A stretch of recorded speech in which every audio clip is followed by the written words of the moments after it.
Hello, and welcome to another episode of the Studio 78 podcast. I am your host, Nishay from NishaySnow.com. Welcome.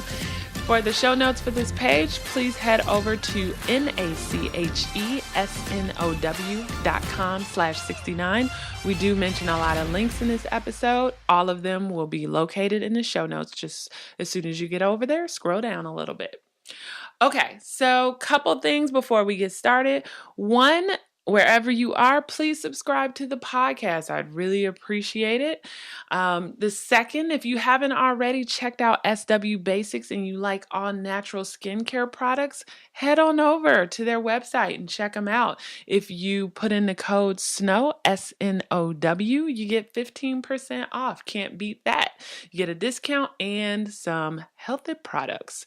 And last but not least, you guys know I have the Life Cleanse journal, and it makes a great Christmas gift for those stationery and journal junkies in your life.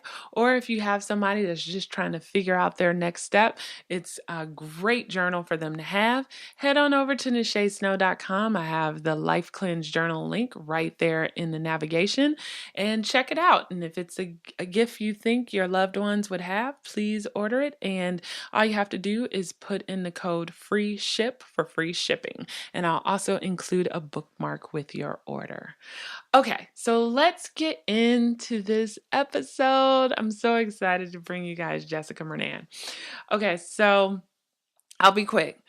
I'll just say this. So Jessica Murnane, I started listening to her years ago. I feel like before, like she just blew up and became this awesome influencer. And it's interesting. Like I was listening, I first got into podcasts because I listened to Serial, which I think everybody did, and then they loved it. But then I was like, okay, I want to find business podcasts. So I started listening to Entrepreneur on Fire and then Pat Flynn. But then I was like, I want to find women business podcasts. And then I found hers, the One Part podcast. And it was interesting. I feel like when she first started the podcast, it was kind of like half business and half women's health. And then it migrated to only being about really women's health or women's issues. And so even though it wasn't business related, her podcast still is like my top 5. And I continue to listen because I just learned so much from the guest on her show. And so, for her big thing is endometriosis and how she was able to really ease her symptoms of endometriosis through a plant-based diet. And so I ended up having her on the Can I Park Here podcast, even though she had nothing to do with fashion trucks, because I just thought it was important that her message about women's health, taking care of yourself, eating right, was just so important that even though it was a departure from like the normal guests, I thought it was like a PSA announcement that the women that were listening to my other podcasts needed to hear. And after that podcast, she actually gave my co-host and I a guide to eating a plant-based diet. That literally changed everything for me. It's like I always knew eating healthy, exercise, and blah, blah, blah was good. And I kind of did it off and on. I feel like I'm Oprah. I've been different sizes in my life. I've eaten good and bad in different parts of my life. But ever since that guide, I feel like I have really changed my diet and have stuck to it. Am I absolutely perfect? No. Am I 100% plant-based? No. But I've reduced my dairy to it's almost like none. Like even sometimes when I eat cheeses, I don't really even enjoy them. And I also reduced my red meat, and I always love vegetables, but I added more greens to my diet, and I started adding different foods that I would never have eaten in the past or even known of to my diet because of that guide and what she did, and then it made me do further research, and then listening to her guests, I learned more. So I really do attribute like my health getting better to her giving me that guide, because that was really like that first step. And I have really bad fibroids, and I have read articles online that diet can help ease the pain of fibroids, or even in some cases reduce the size of fibroids. And just to give you guys an example, like I had fibroids taken out years ago, and one was the size of an apple and one was the size of an orange. It was crazy pants. And then since then, they have grown back, but just small ones. So it's so important for me to keep that in check. And even though Jessica is all about endometriosis, it's interesting the information that she's putting out to help with endometriosis helps me with my fibroids. Crazy pants.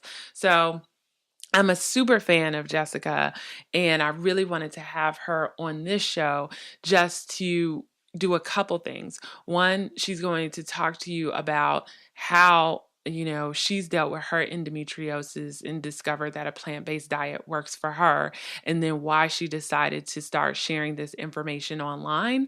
But then I also wanted to get into kind of the business side of sharing information, because I think it gets tricky sometimes when you are sharing information that's related to health or whatever, and all you want to do is give it out for free, but then you need to be able to support yourself too, because sometimes what people don't realize, like, you got to pay for your web host. If you do podcasts, you got to pay for podcasting hosts. If you do anything, you got to pay for that. On top of, you just need to live also, right? And so how do you continue to share as much information as possible, but then making sure that you are bringing or making some money in order to like help support your family and help keep the trains running? And there's this really delicate balance in doing that. And so in the middle of this episode, we dig into that, like how she was able to just kind of grow, the One Part podcast and JessicaMurnane.com, and how she developed her different products and how she kind of maintains that balance. And so, I just think for those of you guys out there that have businesses that are similar, the model she has set up by diversifying the different types of products, but also still providing a lot of good free content, is a really good balance to make sure you don't get that icky feeling, and that you are even helping people that might not be able to afford your product, but then offering paid products that other people who can afford them can pay for, so they could get like additional information. So we dig into all of that. And then of course, at the beginning and at the end, we really dig into endometriosis, its symptoms, how often it's misdiagnosed, and just how more women need to understand what it is and the symptoms, just to make sure that they're not unknowingly suffering from it, and when they can be doing something to improve their health. Okay, so that was a lot. So let's get into the episode. Hello, Jessica. Welcome to the podcast. Hi, I'm so glad to be here. Yes, I'm like really excited, people, to have her on. I'm like a super fan. For those of you who listen to the Can I Park Here podcast, we had her on there, and I also mentioned that I'm a super fan, so I'm still a stalker of Jessica. Even after you met me in person, you were still like, I like you? Yes. Okay. I was like, oh my gosh, she's going to be in DC. I got to come. And bring a friend. Do you ever feel like that when you feel like, because, we met when I was on my book tour, but I think when you meet people in person that listen to your podcast or read your book, sometimes you're like, am I living up to the expectations? But yeah, that is like a weird thing, right? Because even people talk about that when they meet certain celebrities. Let's say if I met like Oprah or something, I'm like, would I still love Oprah as much? What if she's rude, or what if she's not, like this person you've built them up to be in your head? Yeah. Well, you were everything I wanted to be. So I'm glad that I was to you too. And thank you so much for giving me a shout out in your stories for my journal. So I appreciate that. Duh. So many people. Do you know also, I've had at least 5 people message me since then. That was like 6 months ago or 4 months ago, that said, "What was that journal again? I forgot. I wanted to get it." So, yeah, I think that journal is amazing. Yeah, thank you. And it's so funny because people are like, yeah, they'll get the journal and they're like, I don't want to write in it. I'm like, no, no, no, you're supposed to write in it. I was like, I shouldn't have made it like white. I should have like dirtied it up a little bit. Right, totally. But yeah, so I just want to say thanks because and I'll put a link to her episode in the show note, but one of the guests this season is her name's Danielle from Wood Intimations, and she saw your story, then started following me, and then we just kind of like connected and jived, and then we've been like kind of just keeping up with each other ever since. So I made an amazing connection just from you doing Hmm. that. So that was pretty cool. Yeah. Instagram can be good sometimes too. Right, right. But so for those of folks who don't know you and haven't heard of, your podcast either, please like tell them like a little bit about you and your background. Sure. So it's always weird, I feel like, when people start with college. So I'm not going to even, but I got a degree in graphic design, which I guess I sort of use still, but not really. But Mm, I've had a lot of different careers. And when I think that I have a lot of different careers, I feel like they all just sort of made me land where I am today. But I had a stationery business at one point, and then I did PR and marketing. I worked for a celebrity's clothing line, and then I went back to stationery. I opened a bar. I did all of mm. these things. And then, Wow. yeah, I've done a lot of different things. And I don't know.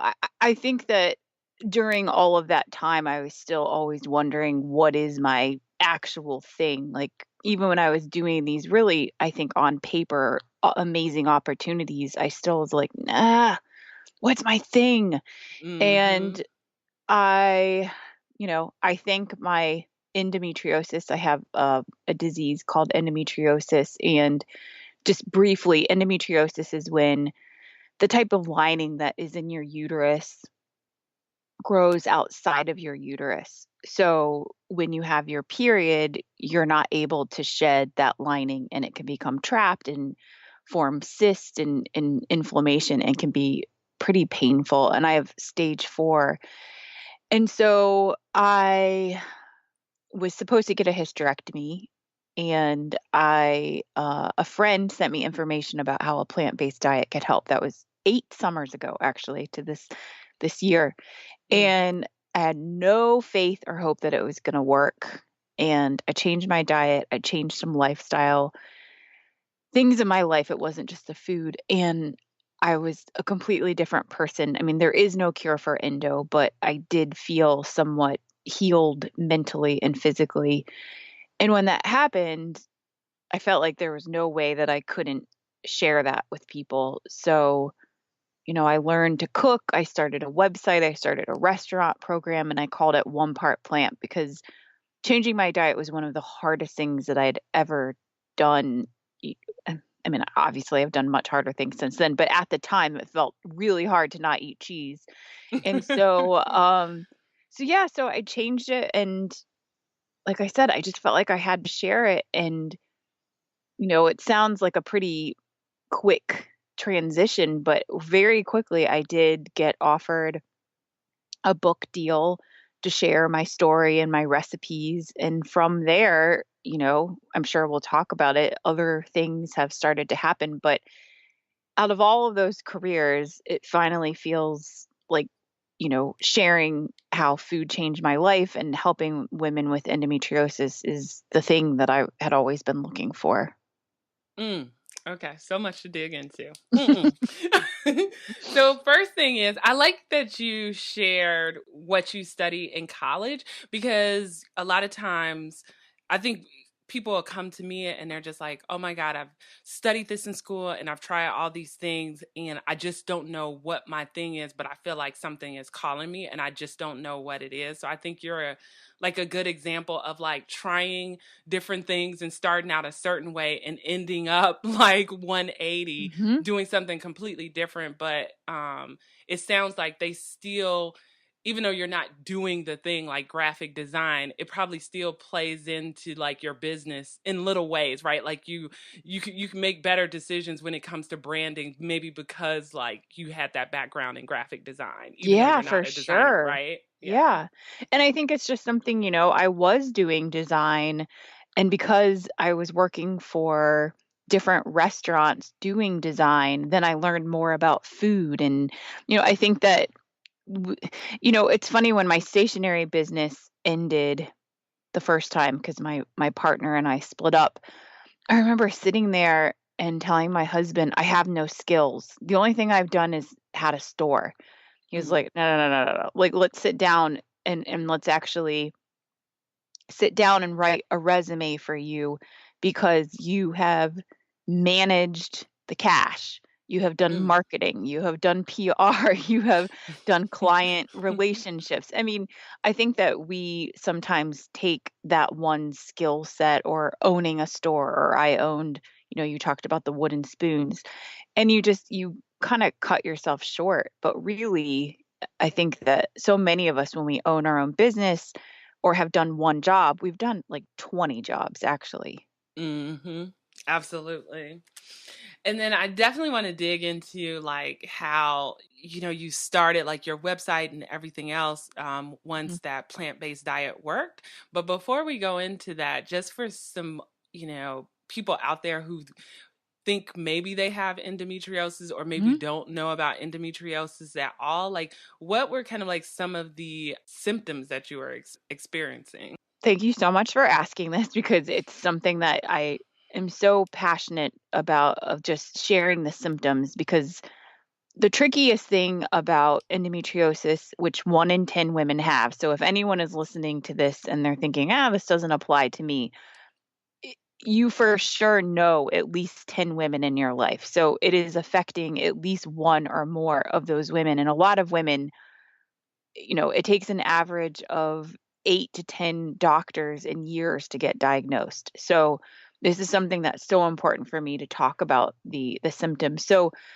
like I said, the tricky thing about symptoms is that they don't necessarily seem like they might be a period problem. So, yes, a Mm, lot of women with endo have debilitating cramps, but a lot of them have a lot of fatigue. They have, uh, I guess I can call it in a nice word, pee problems. They either have to pee a lot, or I used to pee my pants all the time because I couldn't hold my urine.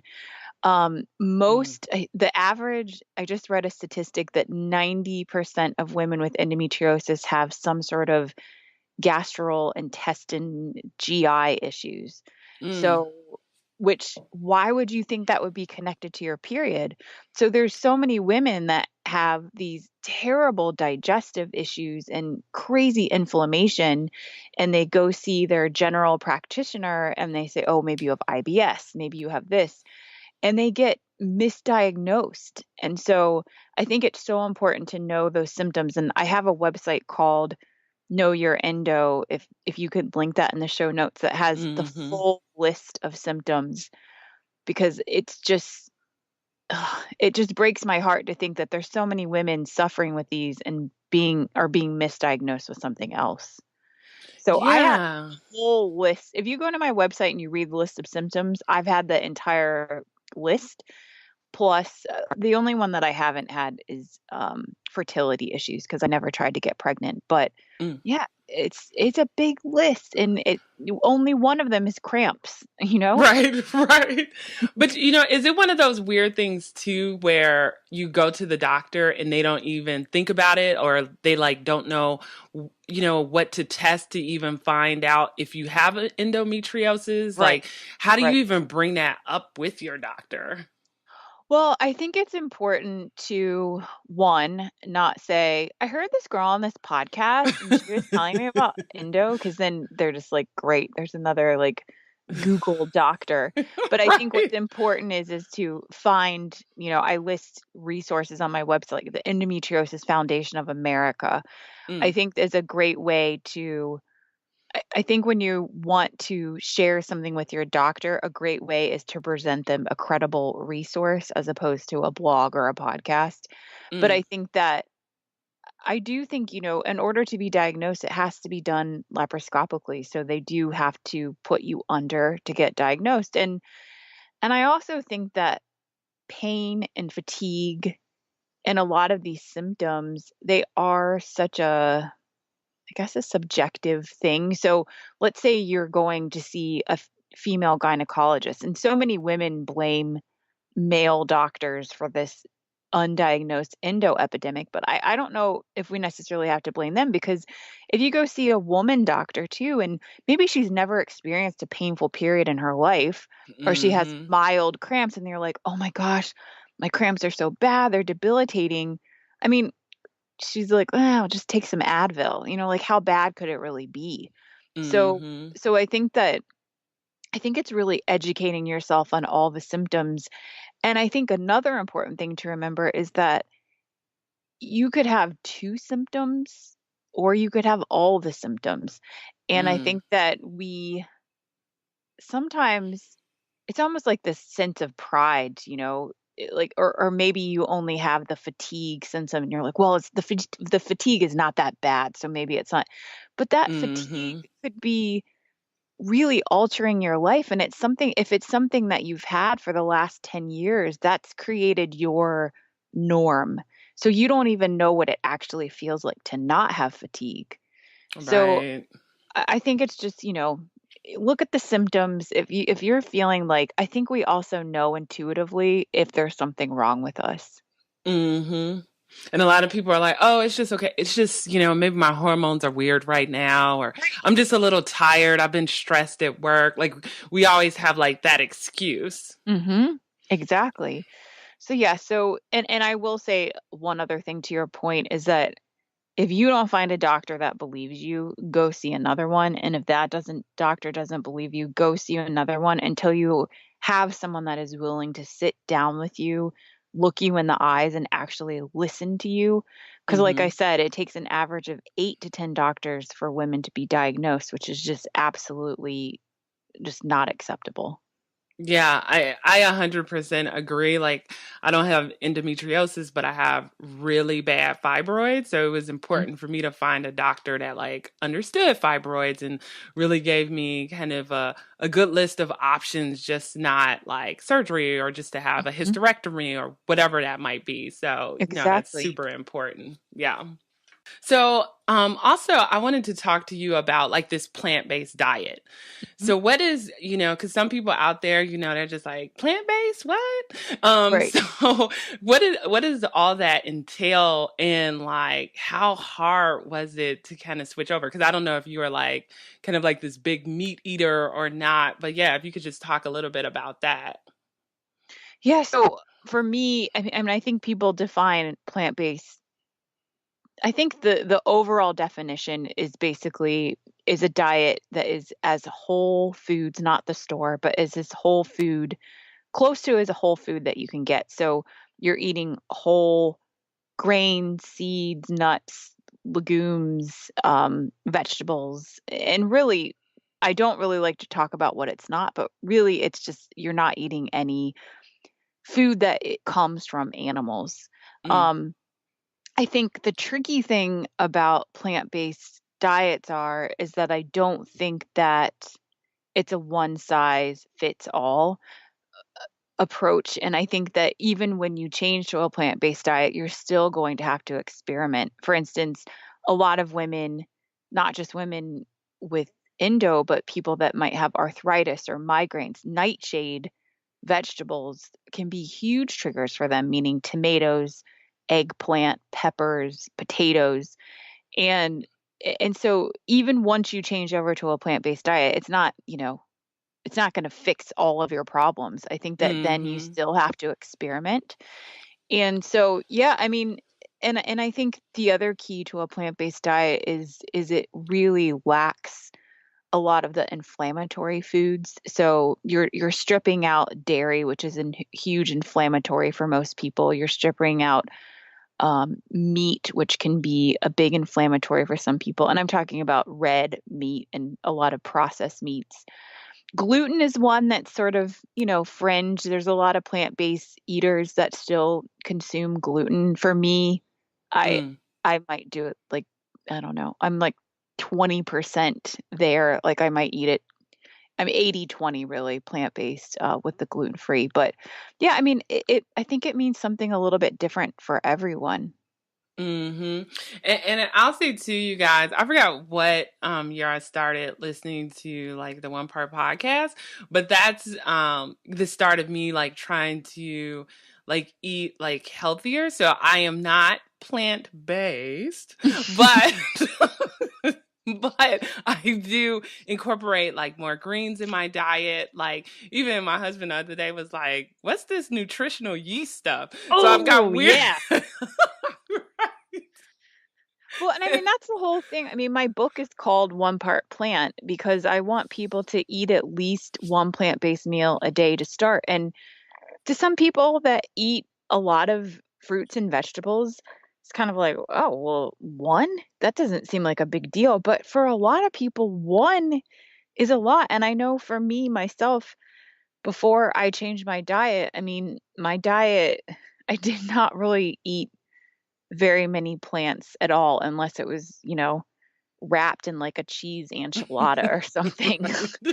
So yeah, I mean, changing my diet, like I said, it was one of the hardest things I did. I went through a huge detox Mm, emotionally and physically because emotionally, I didn't want to be that chick at the table that was asking for substitutions or, is this cooked in butter or does this have cheese? Like, I didn't want to be that person. And I also felt a little bit socially kind of excluded a little bit, when my friends and I would all go out to dinner, sometimes I'd have to eat before, or sometimes I wouldn't go in the beginning because I didn't want to deal with my annoying new diet.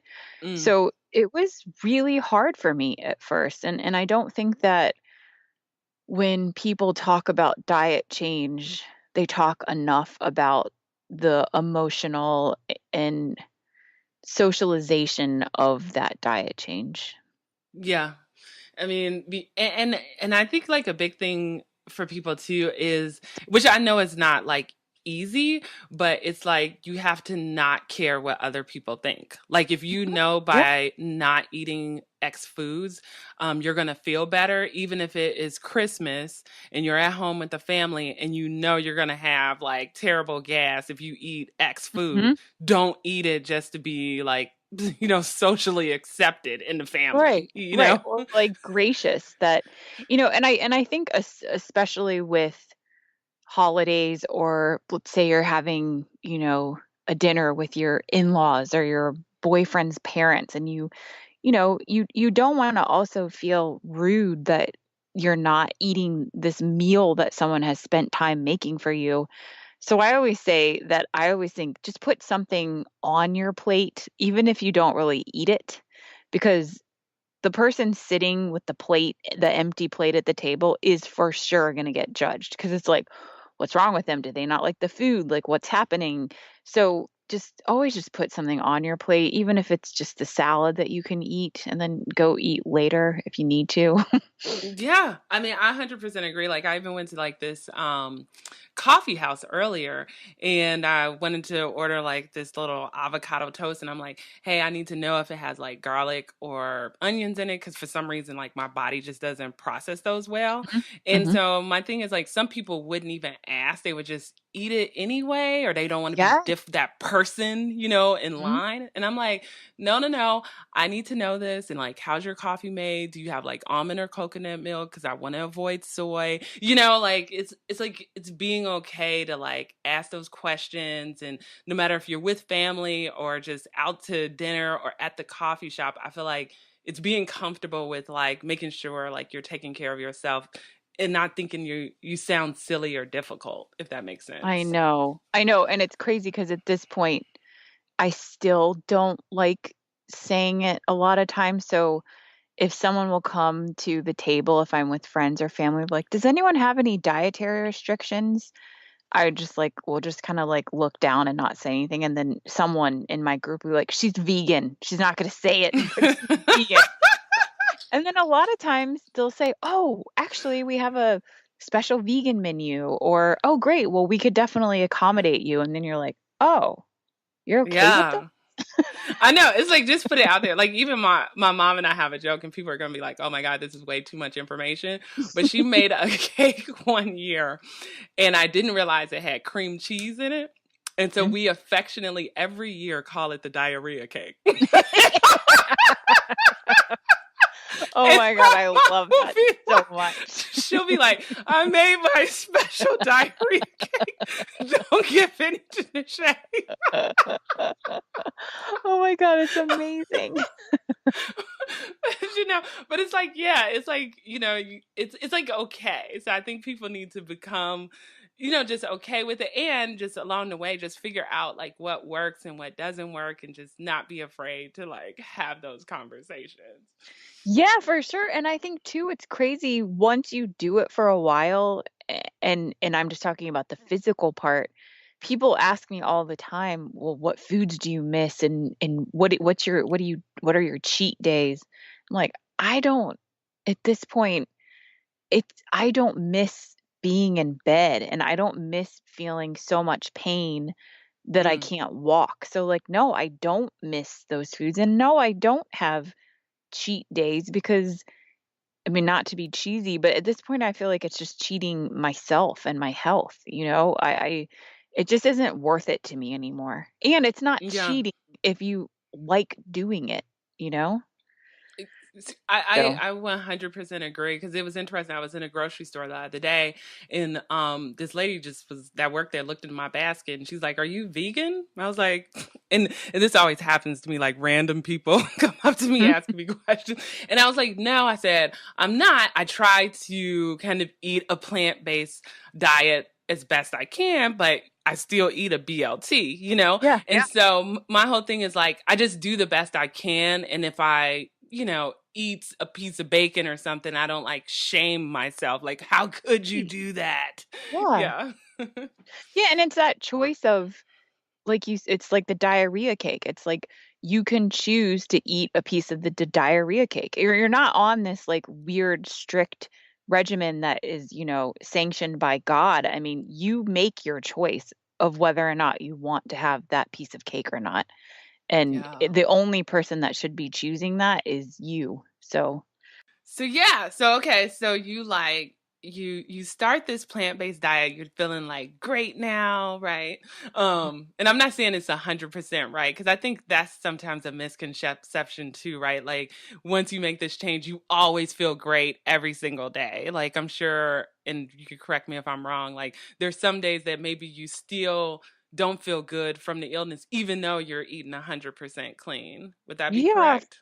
for Okay. sure. And I think with a lot of chronic illnesses, whether you have endo or another one, I say this on Know Your Endo. I mean, green juice is not a cure, it's a management tool.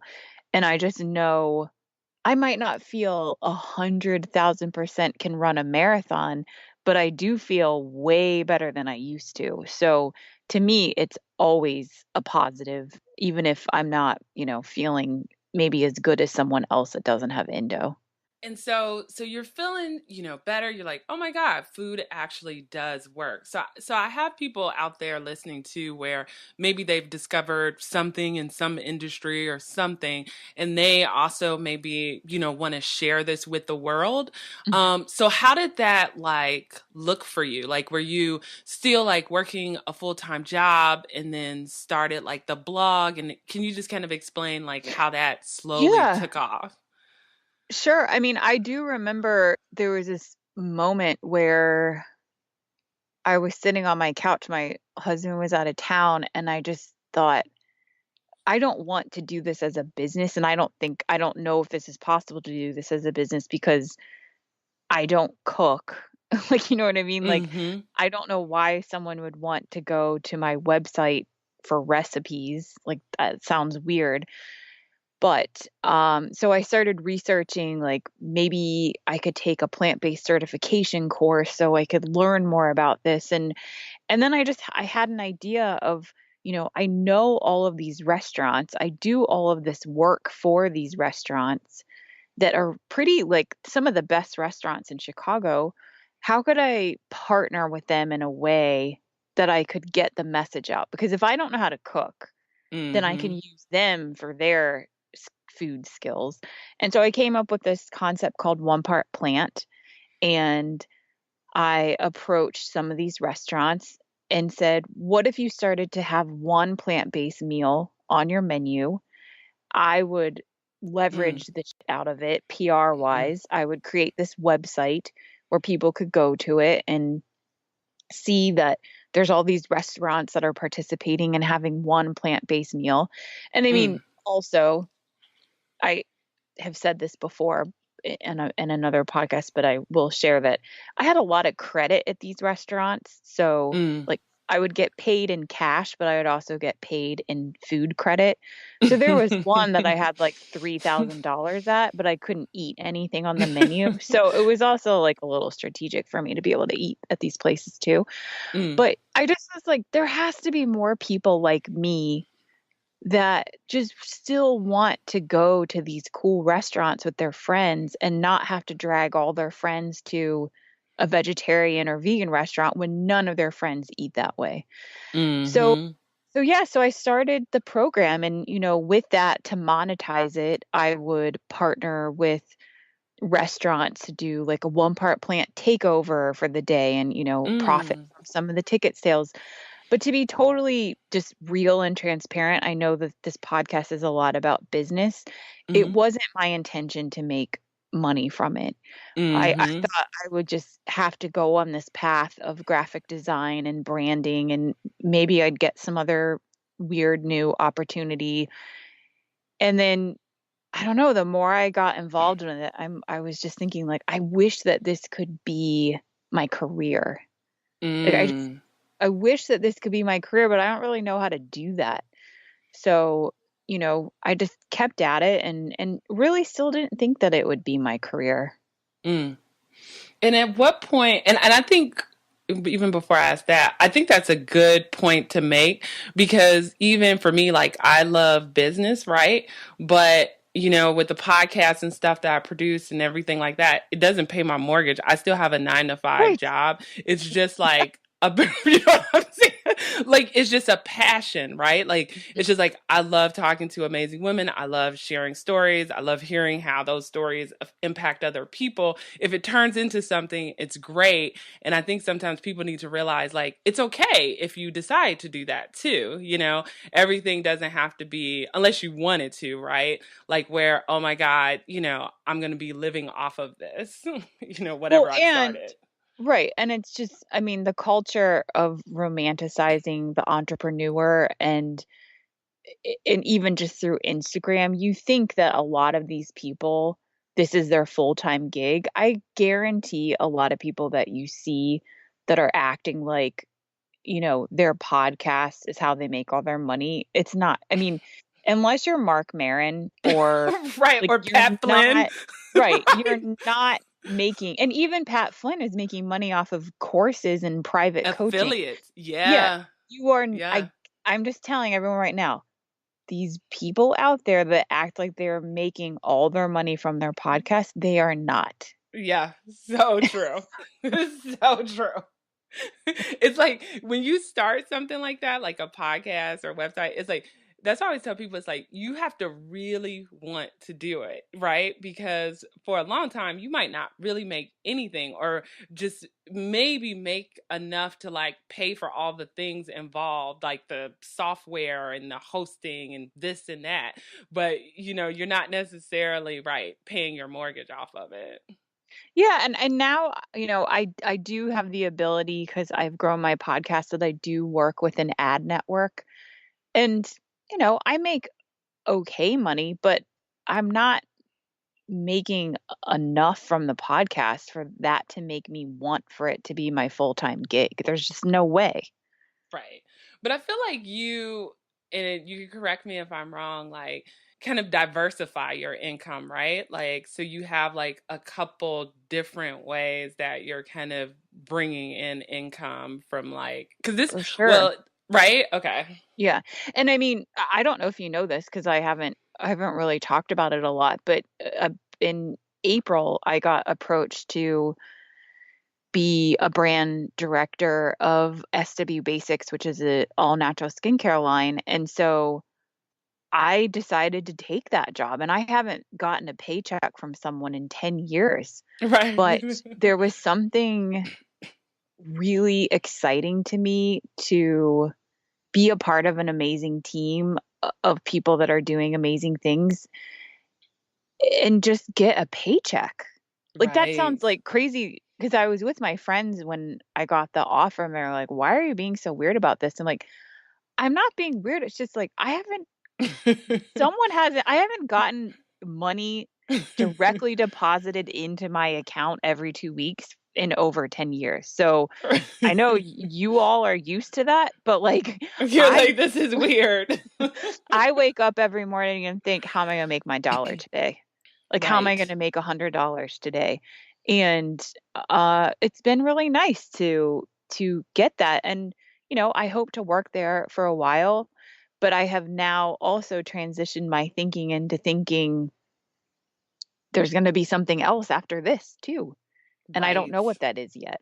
So, I think that I've had to shift my brain because I think have put way too much pressure on myself in the past, especially when I Mm. launched my book of like, what's next? What's next? What's next? And I'm just kind of like, there's gonna be something next, but I am not a fortune teller, so just chill and just Mhm. see what happens.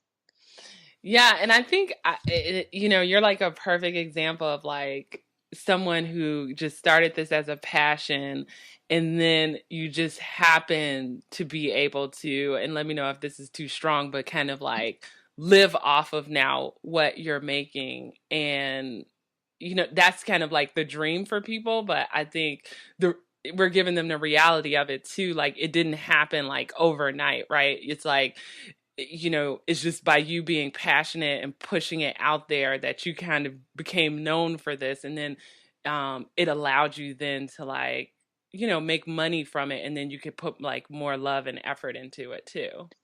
Yeah, and I think that I mean, it's been years and years and years of, and I don't mean this in a gross way, the word networking, but when my book came out, two of my former interns, one of them now writes the food section of Chicago Tribune, and another one is now an editor at Wall Street Journal magazine. You know what I mean? Mm, So right. I kept in touch with them. They were contacts of mine, and a lot of the chefs in my book for One Part Plant, I included 10 recipes from, or 8 recipes from meat eating chefs. A lot of Mm, those chefs were contacts that I had from my restaurant days. So really, I think, and that's why I said in the beginning, where I am now is a result of every career and relationship that I've ever had. mm-hmm. So I think that that's really important to remember too, is that, yeah, it's for sure not an overnight success, but I, have done a good job at thanking people and making sure that people know how appreciative I am always. So then when I do the next thing, they are still supportive of that too. Mm-hmm. Yeah, I completely agree because I feel like it's like it all boils down to network and it's kind of like genuine and authentic too. I feel like coming from you, like, you just naturally like keep in contact with people in an authentic way. And when you do that, it's like good things happen and you get to make connections and those connections then like you never know, like mention you in an article or willing to help you or post your stuff on social media. And so I've probably said it a million times on this podcast, but the power of networking is Hmm. real. Yeah. And I think it's the power of networking.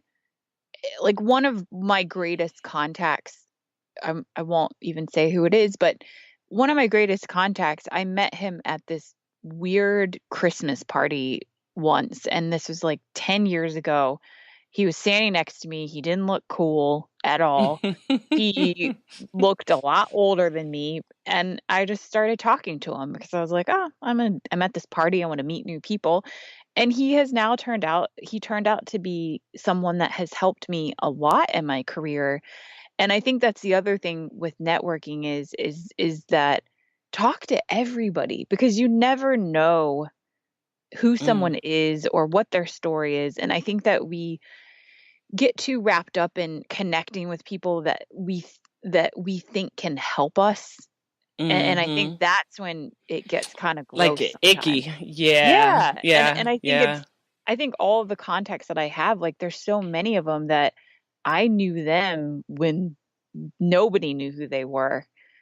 I think Mhm. that it's just, like you said, genuinely connecting with people because you like who they are and what they believe in, not And then because they're things just famous or Instagram famous.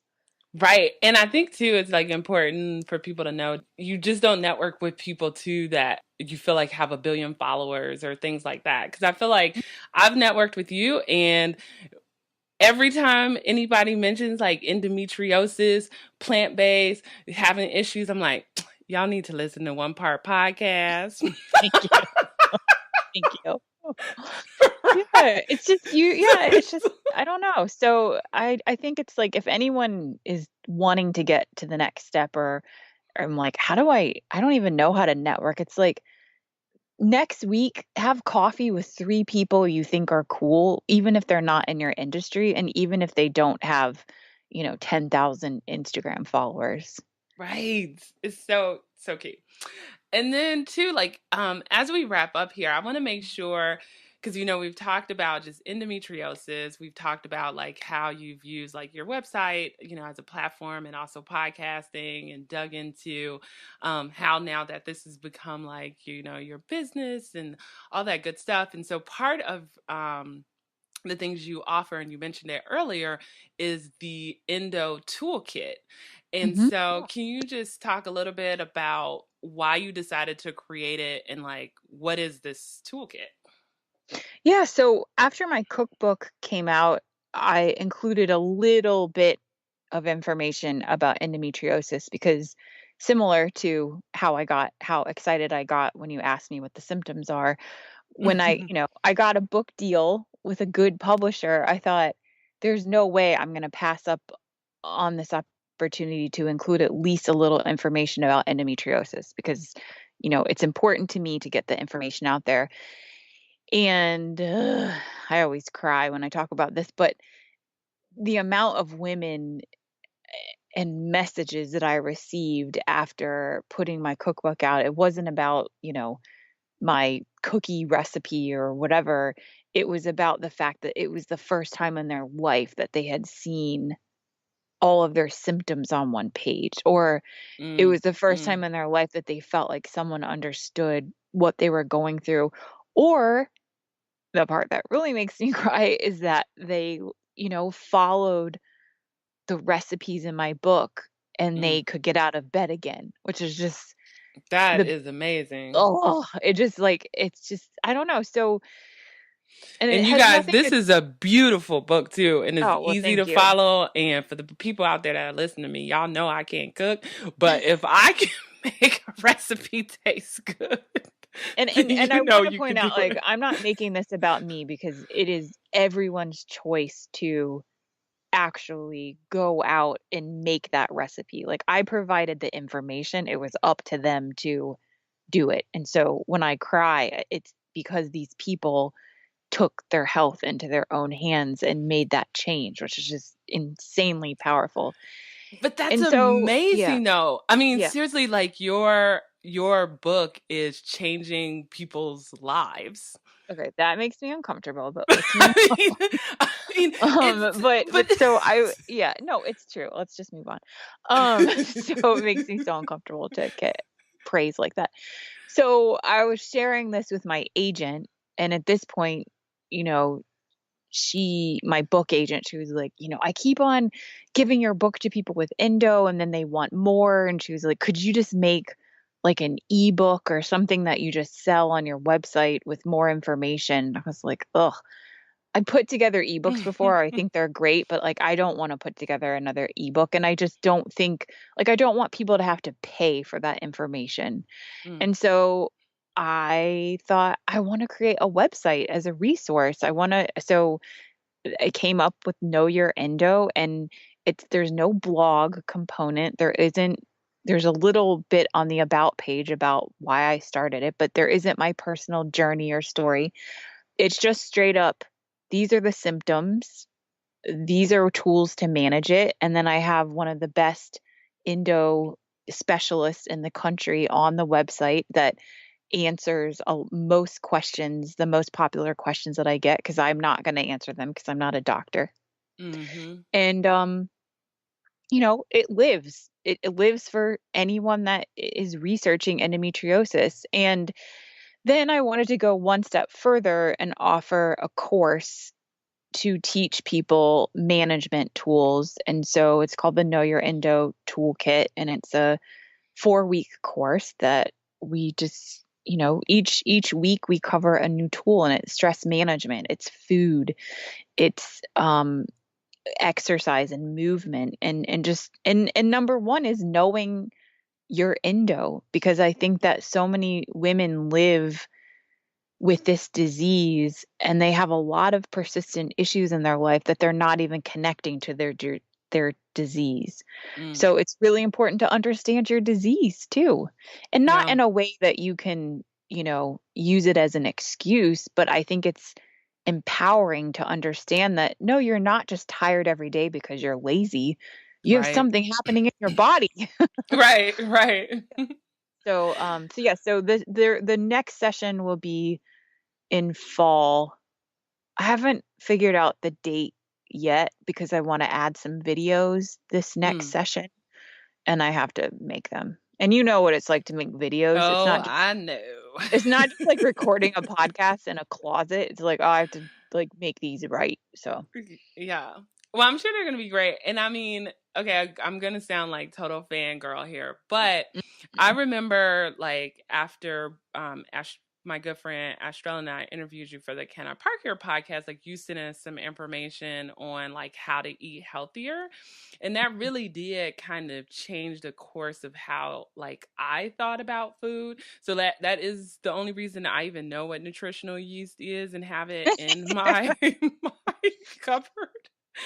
And it made me start like looking at like the back of like the foods and the seasonings and everything that I'm picking up. It just made me more aware and smarter. And like I said, I'm not like 100% clean in my eating, but I've probably reduced dairy in my diet by 80%. Like if I do eat dairy, it might be once a week now. You know what I'm saying? And that's huge when Yeah. I used to put cheese on salad every single day, or had to have everything with cheese or sour cream all the time on my tacos. Like, but still like what you did, like what you provided us made me think differently, and it's kind of changed the way I eat, and it changed the way I felt, afterwards, which was So great. I'm so glad that you've carried that with you, and I think that's the whole point of why I like to call it tools instead of, I don't know. I don't know what else I would call it, because I think that now you have that as a tool in your back pocket and you can choose to use it when you want to. Maybe some days you use it, maybe some days you don't, but you at least have the knowledge now to help yourself. And I think there's stages in our life where, I like to make sure that I try to meditate. Do I do Mhm. it like really well every week? No, I don't, but it's a tool that I have that I can pull out when I need it most. So I'm so glad that you've used those things in your life now. Yeah. So, just as, a wrap up, what is, so if someone out there is like, oh my God, I feel like crap. Yes, there are days where I literally can't get out of bed because I'm in pain or whatever, whatever. Like, Mhm. what would you recommend, like, at least one or two things, like the first things that they should do to maybe get out of this funk or like figure out what's wrong? Yeah, I mean, if you haven't been diagnosed, I would definitely obviously get to a doctor and try to get diagnosed. if you have been diagnosed, I I don't want to say start a plant-based diet because I know that that's not right for everyone and you have to ease into it. But it would be awesome if you can start identifying the foods that make you feel inflamed. And there are so many doctors out there and gynecologists that say, well, diet doesn't affect your period or endometriosis, which is just not true because endometriosis is an inflammatory disease. So, Mm-hmm. how could taking inflammatory foods out not help you? Like, yes, it's Mm-hmm. not a cure, but like, what if it could help you 10% every morning? And that 10% means that you can get out of bed. So I think first, try your best to identify inflammatory foods. And if you're in a good headspace, try eliminating them maybe for one meal a day until you can get there. And then I think second is just movement for women with endo is so huge. And it's one of the most annoying things ever to hear because when you're not able to get out of bed, how are you supposed to move? But Mm-hmm. even if you just, this is something that we do in Know Your Endo, we talk about just doing stretches in bed. Because if you think about it, when you have a debilitating disease, you're always kind of clenched and curled up in a ball. And that's just going to make things even more tense and your muscles are going to start tightening. So Mm. any type of movement that you can do, whether that's laying in bed and just moving your legs around or sitting up against a wall with your butt on the wall and putting your legs up, just do your best to try to do some sort of movement every single day. And Mm. then I think last is just find some sort of stress-free activity, whether it's coloring or knitting or something, because women that have more severe endo, they oftentimes, I'm one of these people, have higher Mm. cortisol levels, and Mm. stress just makes that worse, which makes you more fatigued and gained weight. So try to find some stress management tools too. Mm. Good advice. Like, Okay. Okay, people, take action. and Do it's okay if it's hard at first. We don't right. Baby You don't have steps. to be perfect, yeah. Two rapid fire questions. The Yeah. first is what keeps you motivated? I think talking to people like you, just getting to I mean, I don't know, having these types of conversations, like, how lucky am I that I get to talk to you, right? This keeps me motivated, getting to talk to people like you that are passionate and care about other people, like, we need more of you. Aw. Well, and more you because like I just get excited by like my whole thing is like if one person hears you and they're able to like live life again, then I'm like, we've accomplished what we need to accomplish. You Yeah. know what I'm saying? Yes. And Mhm. that's kind of like what I feel like what motivates me too. And then my second question, my rando question is Mhm. what is one thing you cannot live without?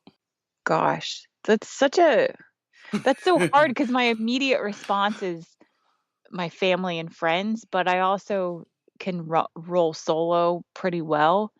Mhm. So I'm going to say the one thing I can't live without is just good food Mm, because yes. that truly helps my brain feel better. It helps my endo feel better. And I also think it's not something that everyone has the luxury of is good food.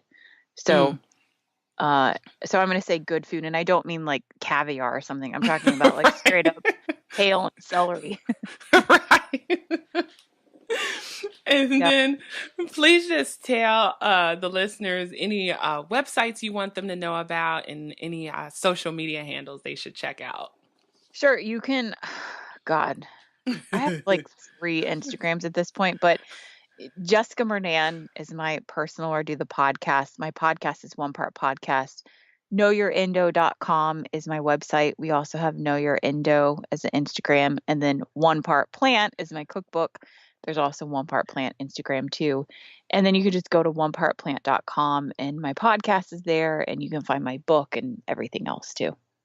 Perfect. And don't worry, folks, I will have all the links to everything, and you should follow everything, even if you do not have endometriosis, because like I said, like I suffer from fibroids, but from listening to the guests that you have on your podcast and the information you're putting out, like even though I don't have the same thing you have, like just being aware of different symptoms and different foods has made me better. So I think like just as a woman, your podcast and everything you're putting out is like good information for people to have. So Thank thanks you. again for like coming on to the show. Thank you.